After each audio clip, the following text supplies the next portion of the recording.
আলমের অপাত্র এখানে আমার কোরআন নিয়ে কথা বললে, আমার সুন্নাত নিয়ে কথা বললে, আমার রাসূলকে কথা বললে, তুমি আমার রাসূলকে নিয়ে কথা বললে, আমি দেখবো না তুমি ডিসি না ডিআইজি, আমি দেখবো না তুমি এমপি না মিনিস্টার, আমি দেখতে চাই না তুমি মেম্বার না মন্ত্রী, আমি দেখবো তুমি আমার নবীর দুশমন, আমার কোরআন দুশমন। কথা বলেন ঠিক না?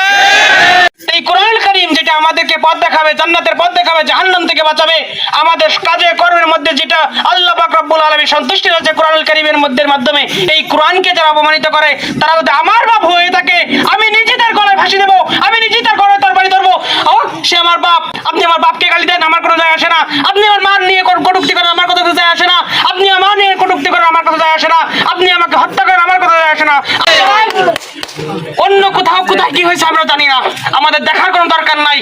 যে অপমান করেছে আমাদের কোরআনুল কারীমকে, যেই কটূক্তি করেছে, আমরা অবশ্যই সরকারের কাছে তার যথাযথ বিচার চাই। চাই কি চাই না ভাই?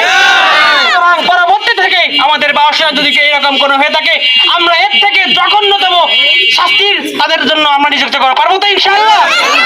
কেউ ভয় পান না? ভয় পান কাকে? আল্লাহকে। জন্য মনে থাকে আজকের এই কথা বলে রাখবেন, ওই আল্লাহ পাক রব্বুল আলামিন শুনেছেন, ভয় কিন্তু আল্লাহকে পান শিখিয়ে দিতেছেন কারা? আপনারা। সুতরাং ভয় পারলে পাবো কাকে? আর কাকে ভয় পাওয়ার দরকার আছে ভাই? সাহাবীরা হুষ্টপুষ্ট ছিল, গায়ে শক্তি কম ছিল, কিন্তু ঈমানের জোর 313 জন থেকে 1000 শহীদ করে দিয়েছে। ওইরকম মুসলমান যদি আপনি হতে পারেন, তাহলে ভাই শুনে রাখেন, এই কোরআন আপনাকে জান্নাতে নিবে ইনশাআল্লাহ। এই কোরআন সাথে আসেন তো ইনশাআল্লাহ? থাকবেন তো ইনশাআল্লাহ? বললেও কোরআন, বাঁচলেও কোরআন, বলেন মরলেও কোরআন, বাঁচলেও কোরআন। পাক রব্বুল আলামিন সবাইকে এই কোরআনের সাথে, কোরআনের ছাত্র হিসেবে সবাইকে কবুল করুক। আমিন।